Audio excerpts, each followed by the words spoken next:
가공식품 섭취나 환경 오염 노출이 덜한 이유도 있겠지만 자연에 노출되는 빈도가 높기 때문입니다.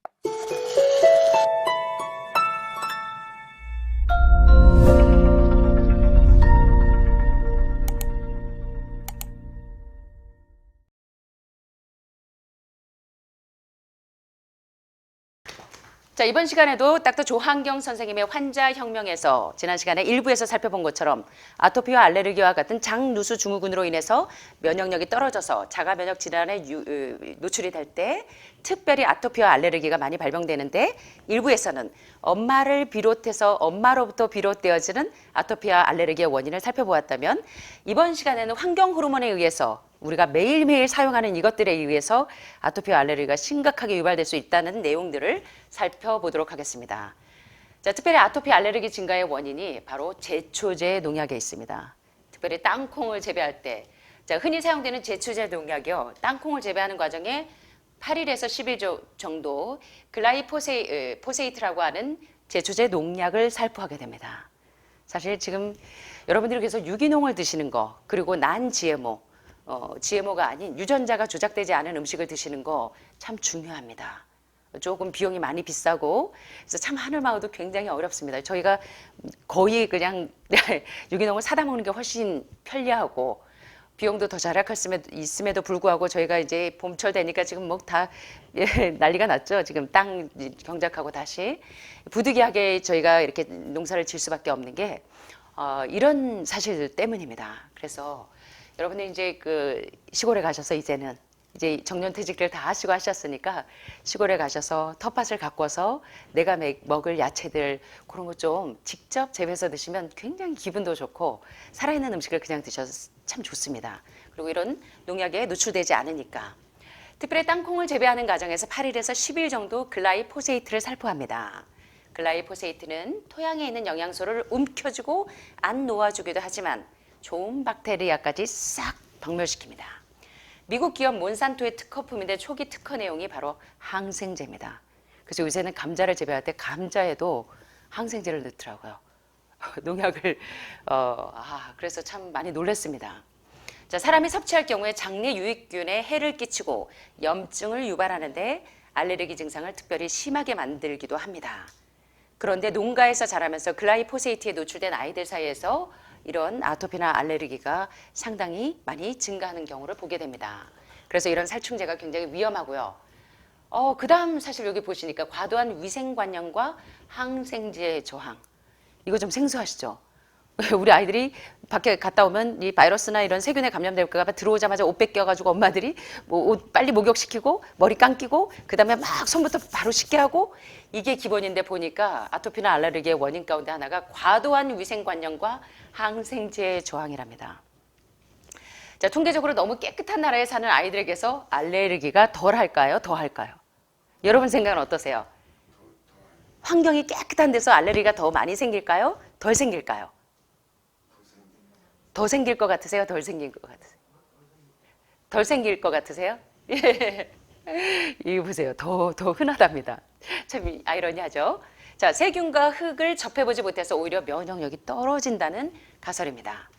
특별히 자연주의 생활을 고수하는 미국의 아미시 농가를 대상으로 한 연구가 여럿 있는데, 아미시 아이들은 알레르기나 아토피가 드뭅니다. 자연에서 아이들이 자연적으로 자라면서 가공식품 섭취나 환경 오염 노출이 덜한 이유도 있겠지만 자연에 노출되는 빈도가 높기 때문입니다. 그래서 여기 so-called 특별히 소위 말하는 hygiene hypothesis, 위생 가설을 대해서 여기서 이제 위생 가설을 뒷받침하고 있는데, 뭐냐면 어떤 내용이냐면 지나치게 깨끗한 세상이 뭐냐면 알러지의 발생 원인을 높인다는 것입니다. 그래서 이렇게 너무 지나치게 과도한 위생관념을 가지고 있는 것도 우리가 좀 주의할 필요가 있겠구나, 그런 생각을 해봅니다. 자, 그런데 여기 보세요. 항생제에 장기간 노출되면 장내 유익균이 멸절돼서 면역력이 떨어지고 장 점막 누수 증후군을 일으켜서 알레르기나 아토피 같은 자가 면역 질환이 심해진다는 사실에 대해서 지난 시간에 공부했습니다. 자, 그런데 항생제는 남용될 경우에 세균이 항생제에 대해서 내성을 갖게 되는 것이 문제입니다. 이건 우리나라 항생제 사용률에 대해서는 외국인들이 헉 하죠. 와, 어떻게 이렇게 항생제를? 자, 그런데요. 우리가 코로나 바이러스 때문에 집에 들어오시자마자 맨날 손 세정제로 손 씻으시잖아요. 손 세정제로 너무 자주 많은 양을 사용하는 또 항생제 저항을 유발할 수 있다는 것입니다. 과유불급이죠. 그래서 모든 과하면 좋지 않은데 지나친 청결도 예외는 아니라는 것입니다. 오늘 원장님이 계셨으면 저를 막 눈치 줬을 거예요. 네, 그래서 우리가 매일 사용하는 손세정제 여기에도 항생제가 이런 영향으로 인해서 우리가 면역력이 떨어질 수 있겠구나.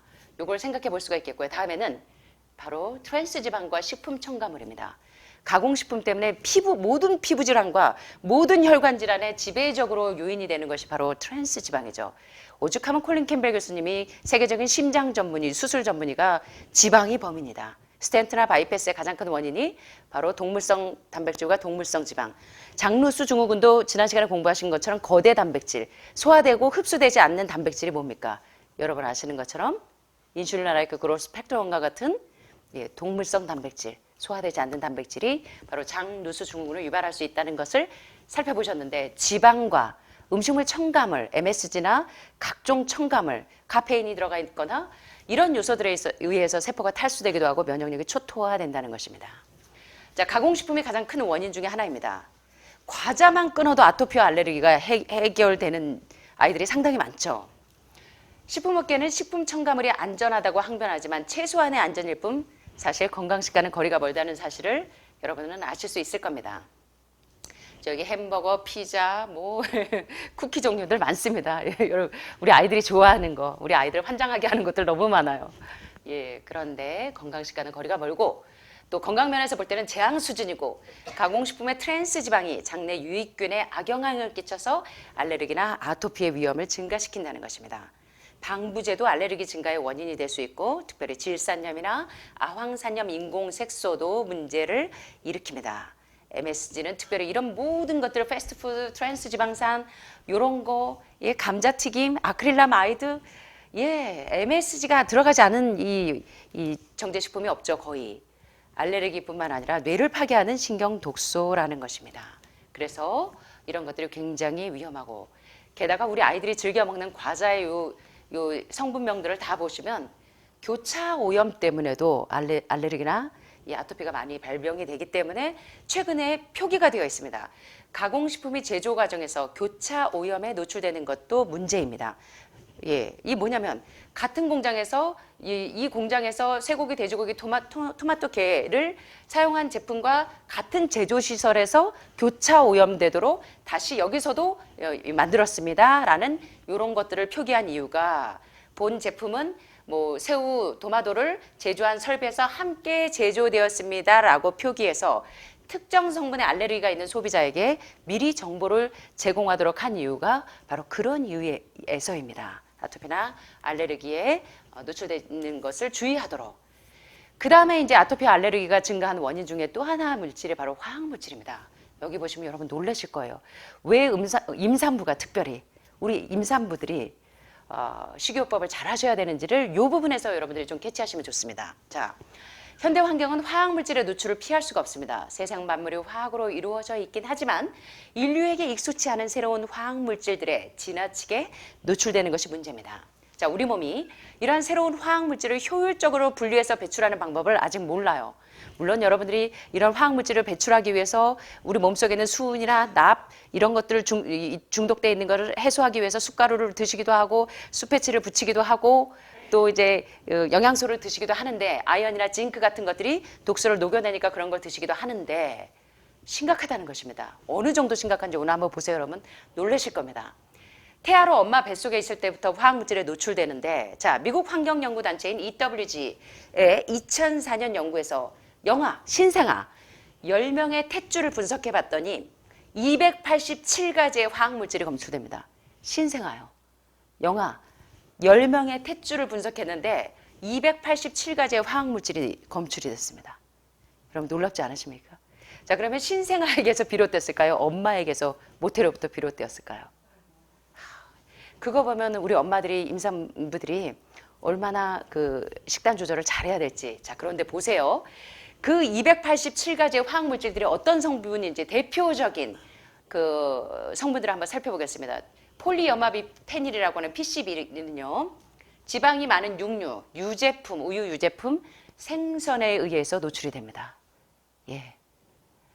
자, 두 번째 폴리염화 나프탈렌은 어디서 노출이 되냐면 지방이 많은 육류, 유제품, 생선에 의해서.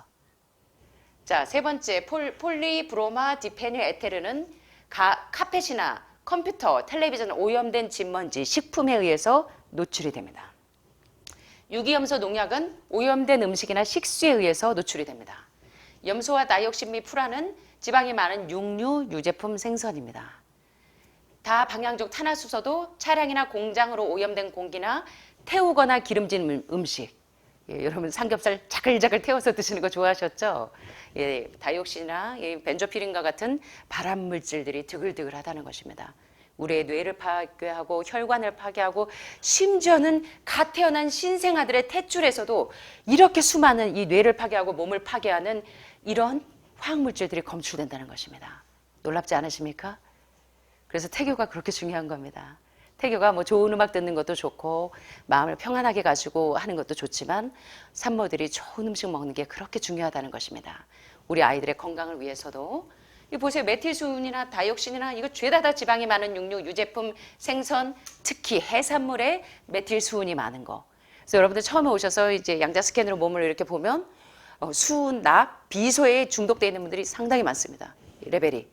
근데 한 주 지나고 두 주 지나고 그래서 수은이나 납 중독되어 있는 거를 자꾸 해독식으로 하고 숯가루도 먹고 숯패치도 붙이고 막 여러 가지 여러분들이 징크를 드시는 분들도 있고 다양하게 하시면서 이제 몸속에서 이 중금속이 빠져나가고 화학물질들이 빠져나가니까 드디어 이제 간이 복수찬 것도 조금씩 빠지고 여러 가지 신장 기능도 레벨이 올라가고 간 기능도 올라가고 그런 것들이 이런 중금속 독소들을 빼내는 데 있어서도 굉장히 해독이 중요하다는 사실입니다.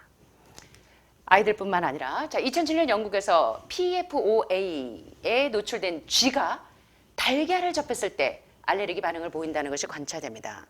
자 PFOA는 테플론 프라이팬에 사용되는 화학물질입니다. 참, 야 우리가 집에서 매일 그 뭡니까 플라스틱 제품 너무 편리하기 때문에 주부들이 그걸 포기하기가 참 어려워요, 그죠? 아주 극단적인 자연주의자가 아니라면 여러분들이 사실 유리나 세라믹 용기를 쓰시면 가장 좋은데. 급하다 보면 밖에 나가서 여러분들이 식사하실 때 되게 가벼운 랩핑되어 있는 그런 비닐을 사용하실 때가 많잖아요. 게다가 우리 샴푸통, 뭡니까? 린스통, 뭐 이런 거 쓰시는 거, 세제통, 죄다 다 그 플라스틱 환경 호르몬. 이 프탈레이트 계속 공부하셨죠? 얼마나 이게 심각한 이 환경 호르몬인지. 자, 그런데 우리가 집에서 좋다고 사용하는 테플론 프라이팬에 사용되는 화학물질, PFOA가 들어있다는 것입니다. 고텍스 천이나 전자레인지, 팝콘 포장주의, 또 카펫, 옷, 배낭 등에 두루두루 사용된다는 것입니다. 참 어렵습니다. 그렇죠? 참 건강하게 살기가 참 어렵습니다. 그렇죠? 이러한 화학물질에 반복적으로 복합적으로 노출되었을 때 어떤 영향이 있는지에 대한 연구는 아직 나오지 않았지만 상당히 심각한 아토피와 알레르기에 영향을 미친다는 것입니다. 그 다음에 여러분들이 시골로 오시는 게 참 좋은 이유 가운데 하나가 대기오염입니다. 자가 면역 질환 중에 천식 증가와 연관이 있는 것이 바로 대기오염입니다. 미국 질병통제센터 CDC의 통계에 따르면 2001년에서 2011년 사이에 천식 환자가 28%나 증가한 것이 바로 이 대기오염 때문입니다.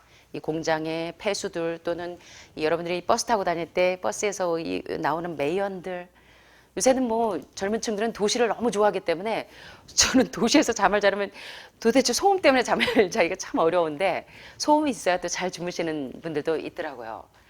자, 이런 대기 오염이 심각하다는 것입니다. 자, 단순히 중국 공장이나 화력 발전에서 배출되는 탄소만이 문제가 아니라는 것입니다. 꽃가루 알레르기, 자연적인 온난화도 탄소 배출을 증가시킨다는 것입니다. 우리가 얼마나 참 자연으로 돌아가야 될지요. 예, 출생 전에 대기오염에 노출되면 자폐증의 위험이 증가한답니다. 제가 이제 학창 시절에 딥스라는 책을 굉장히 인상적으로 읽었었습니다. 자폐증 어린이 이름이 딥스였습니다.